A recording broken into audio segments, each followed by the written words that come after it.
Good afternoon, everyone. We're DIVA, also known as the Dengue Elimination Efforts in Vietnam Alliance. Our group consists of Molly Beardsley, Amy Jasani, Alice Kim, and Helen Zhou. And now I will give it to Molly, who will introduce to us the trans.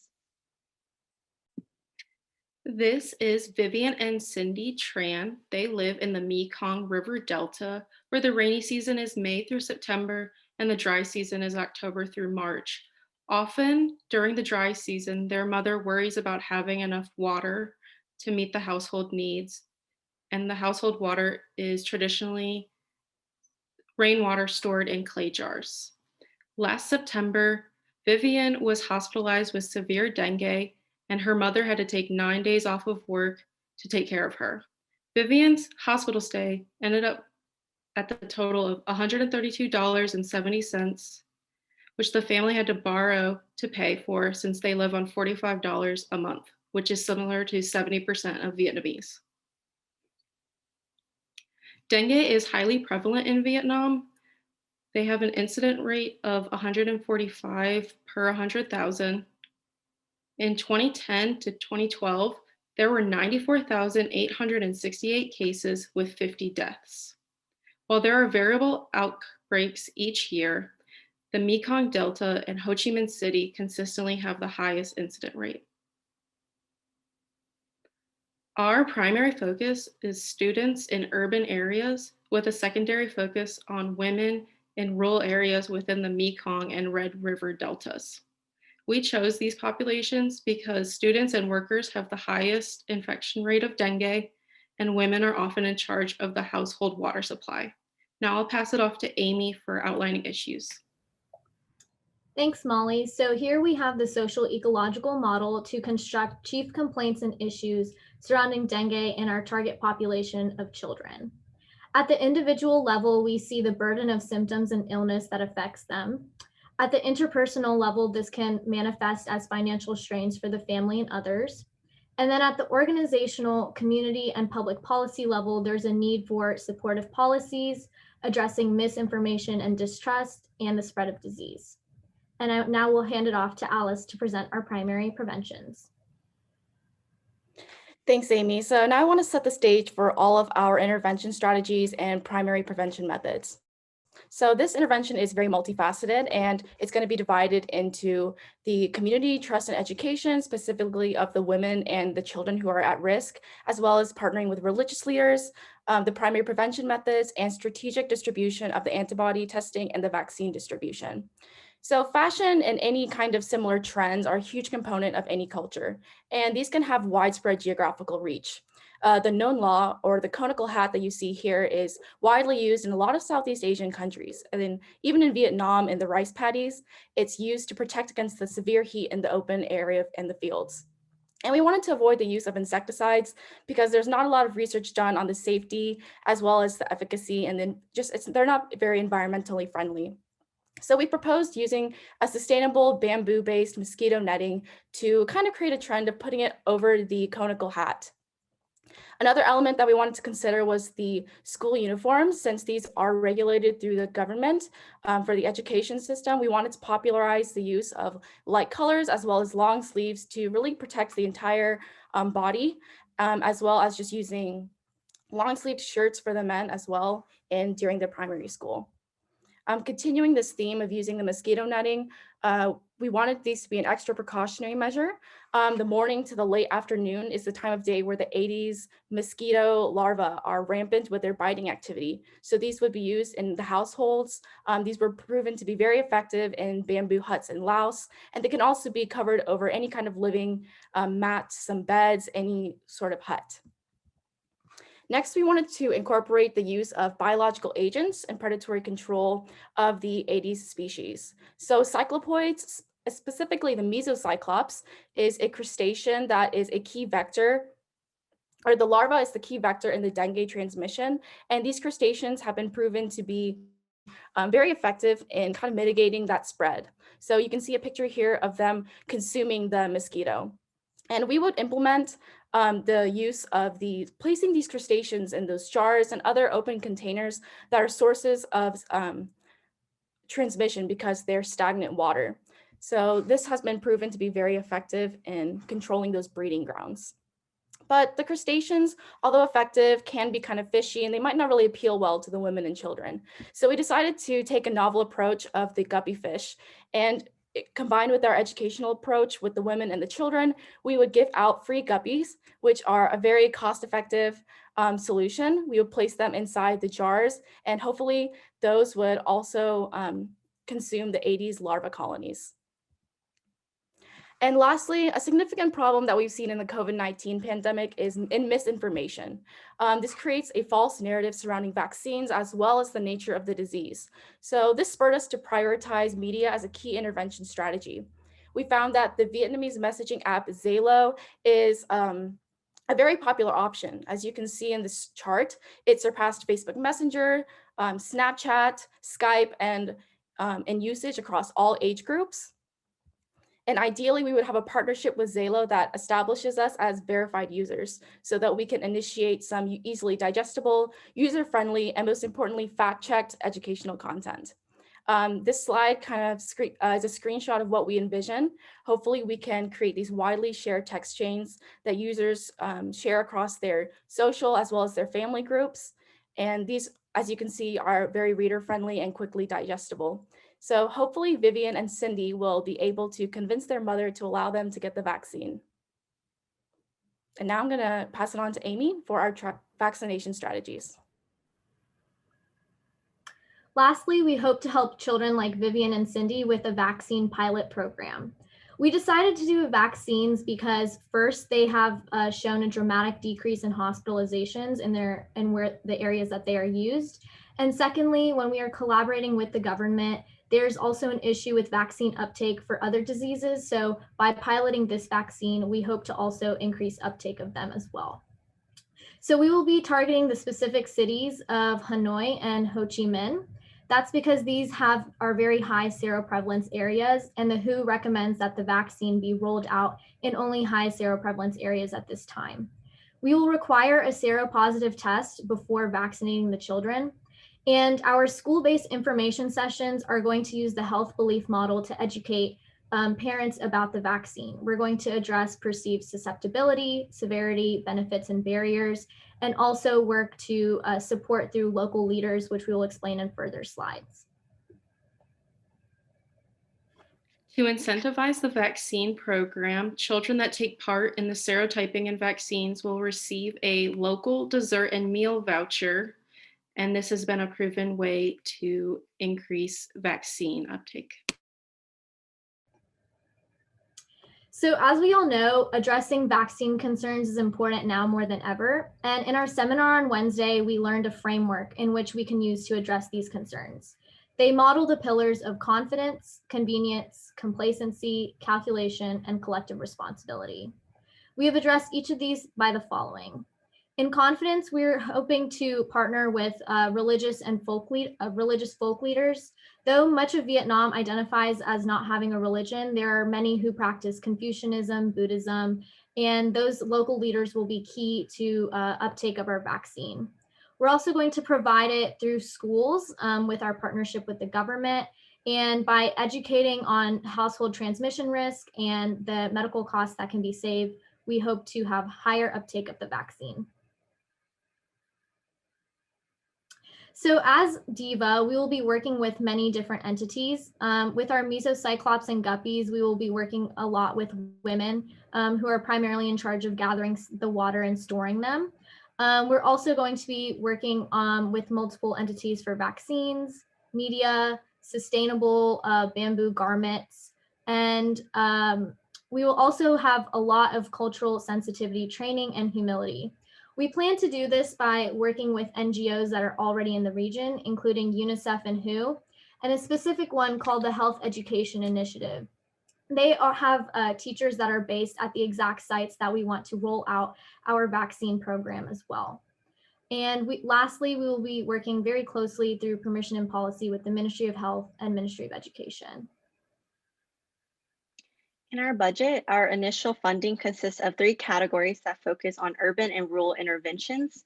Specifically, materials and transportation and logistics are looking at the interventions for rural provinces, whereas the dengue serosurveys and school screenings are for urban areas. A detailed table provides the specific costs for each of these processes in the intervention programs. Um, and transportation and logistics includes staff that will be assisting us in our interventions. Since Vietnam's salary is low, we will be allocating around $400 US dollars for each of the 40 provinces. These estimate prices for school-based dengue serosurveys covers medical staff, equipment, processing, and testing. And any excess funds from the budget will be used for monitoring and evaluation costs. And since the Vietnamese government is heavily involved in immunization for the whole population, the majority of the actual funding will be requested through the Ministry of Health and other partnerships that we have. And depending on the efficiency and effectiveness of our interventions, we will adjust and request funding as needed. In our timeline, year 1 and 2 will consist of thorough planning and relationship building as we adapt to the environment and culture of Vietnam. Additionally, we will be finding sufficient funding and staffing for our programs. And after we have secured materials for our interventions, we will begin our rural province programs in year 2. During this year, we'll continuously monitor and evaluate our interventions to assess their effectiveness, as well as continue our efforts for our vaccination plans. In year 3, we will finally launch our vaccination program and continue assessments through year 4 for additional improvements based on previous year's data on outbreaks. We finally conclude our plans in year 5 and then plan for any renewals.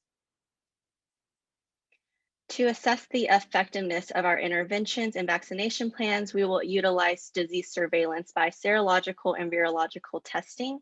These testings will be randomized and occur 2 to 3 times per month for each of the provinces.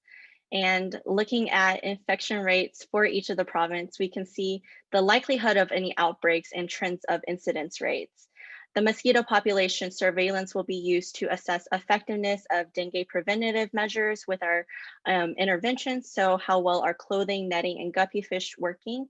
Larval surveys will be conducted to assess the amount of mosquito larvae in houses and containers of waters. Lastly, we will conduct follow-up interviews and observations to see whether or not these interventions are being adopted and sustained in the communities. Now I will pass it to Molly for our conclusion. Here are the issues our intervention will address at each social ecological level.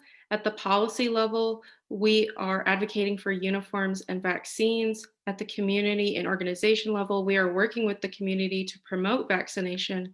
And at the individual and intrapersonal level, we are relieving the burden of dengue. Back to the trans. Now, Vivian is vaccinated for dengue, and the Tran family has guppies in their water supply to manage the larva in the water. Vivian and Cindy are both wearing modified uniforms at school that cover their arms and legs, and the Trans are very happy that they don't have to worry about Vivian and Cindy getting dengue and are only one of thousands that are touched by our education and prevention efforts. We'd like to thank the UAB School of Public Health, the Lister Hill Center for Health Policy, and the UAB Sparkman Center for Global Health, and of course, ASHAN for allowing us to create these intervention strategies and hopefully mitigate the spread of dengue fever in Vietnam. We'd also like to thank our esteemed judges for being here, taking the time to listen to our strategies. And like Dean Irwin said, we hope that these can be applied in a very useful way for the ongoing coronavirus epidemic. And we hope you have a good rest of your day.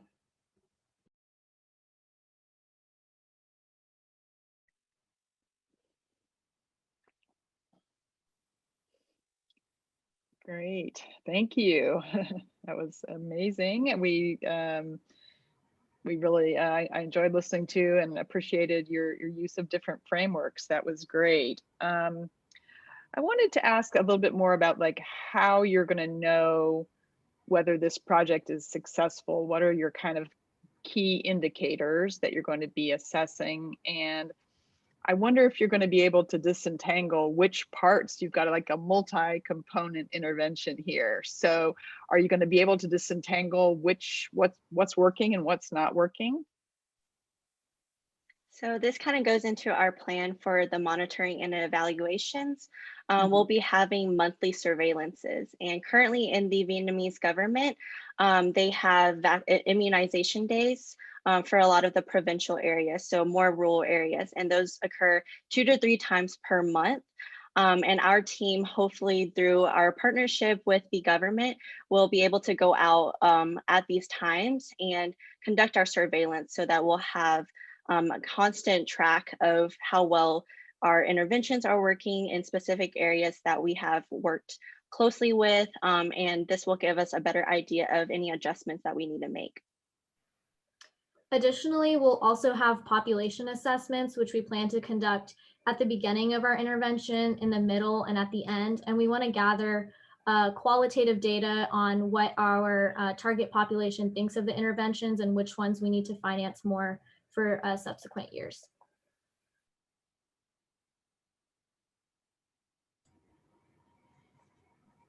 Thank you. So that's What other great, and it was questions? very, very closely aligned with the question I had. As you got to the end of your budget, the monitoring and evaluation was considered the extra pile.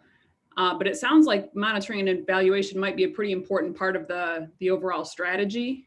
So have you given thought to how you might modify the budget to make sure that you've got the resources you need for the evaluation component? So we are hoping to have this be our initial funding for our interventions. So in the first 2 years, we do hope to work very closely with the government, and they do have a very big commitment to funding more social programs. And so through our partnerships, as well as kind of advocating for these more of these interventions in rural areas, we're hoping to kind of modify our monitoring and evaluation costs through external funding or any fundraisers that we might have throughout the years. Definitely. And we are aware that this surveillance and these just assessment efforts do take a lot of time and manpower. So we do want to emphasize that we are going to be using just those select rural areas as well as the more dense urban regions in that first year. And then once we have that subsequent data, then we can adjust and kind of spread it out and surveil it just a little more intensely in the following years. Great, thanks. And I have a question, and you were on the budget slide. So I would love to hear a little bit more about your staff and what their responsibilities are going to be and who you're planning on hiring and for what length, because I know it's a 5-year project. And I'm just wondering, at what point are you going to hire them? Who are you hiring? And what are the expectations of what they're going to do for you? So the surveillance team would definitely be a main component of our staff. And we know we didn't outline that very specifically in this budget, but we are relying a lot on those NGO partnerships as well as other established health education initiatives that exist within Vietnam and are partnered through efforts in America as well. In addition, we're going to be working with community health workers. They're shown to have the highest trust rates when it comes to vaccines, for example, in the urban areas. So we plan to work with them specifically for the vaccine rollout.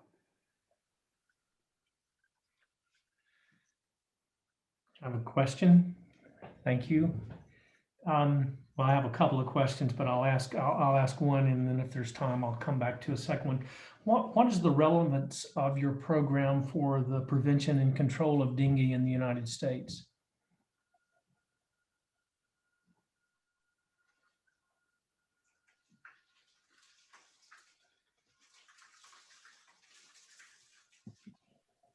That is a really good question, and I think everyone is taking a minute to consider it.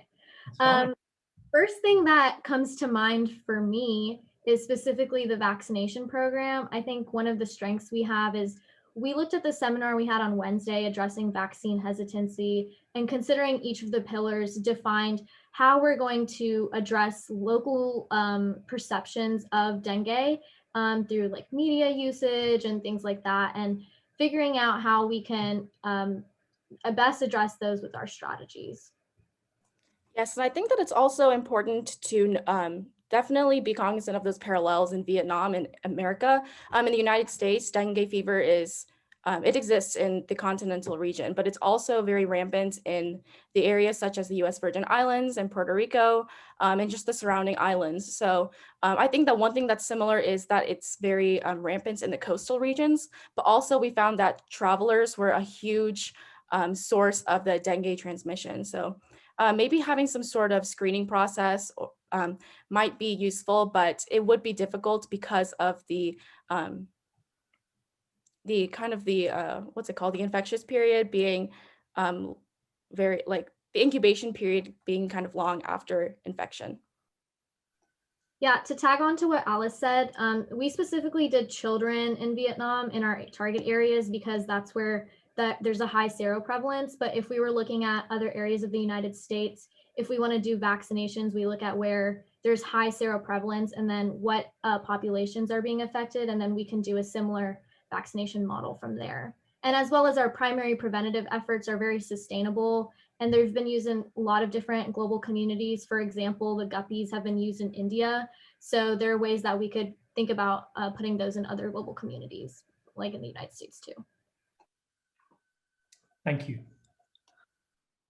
I'm curious, on the topic of the guppies, is that more of a short-term plan while you work on the rollout of the vaccination, or is the life expectancy of the guppies, would they be able to sustain the individuals through that 5-year plan, or how is that going to be built into the budget to replace those? The guppies, we were expecting those to be prevalent throughout the entire 5-year plan and hopefully sustained beyond that because they are very inexpensive. We found that they are freshwater fish and they are native to Vietnam, so we wouldn't have to invest a lot in the transportation costs.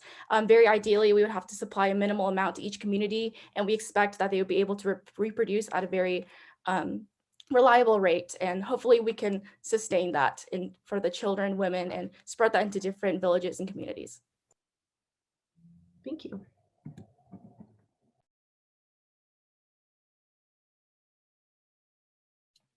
There are 2 minutes left in the Q&A.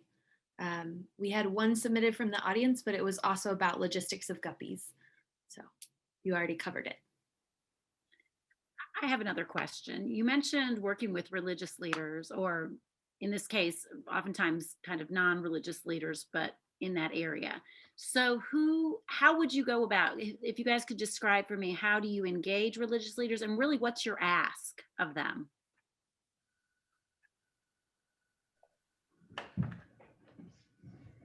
So I'll go first and I'll let Amy tag on, but we did find that for Vietnam, it was definitely a challenge because the religious distribution, first of all, the data on that is pretty scarce, and the climate of the religious distribution is ever changing, and depending on if it's in the northern or the southern regions of Vietnam. So like we mentioned in our timeline, we would be doing rigorous research on cultural sensitivity and applying that to the different religious groups, such as Confucianism, Catholicism, Buddhist culture. So we suspect that we'll be able to engage some of the missionary groups in America to kind of educate our efforts, and then we can kind of communicate that with the faith-based organizations in the villages. We also hope to work really closely with community health workers, and they, in some of the other interventions for other diseases like malaria, we see that they have a collaboration with some local and religious spiritual leaders in education efforts, and that's where we're hoping to partner as well. And with the Health Education Initiative, that's one NGO with teachers that we hope to partner with. We also hope that they will have a better understanding of what the local culture is like and how we can best educate and find local leaders. And it really just depends area to area, but we want to be a flexible team that's willing to work with what who the population respects and get their trust. Thank you.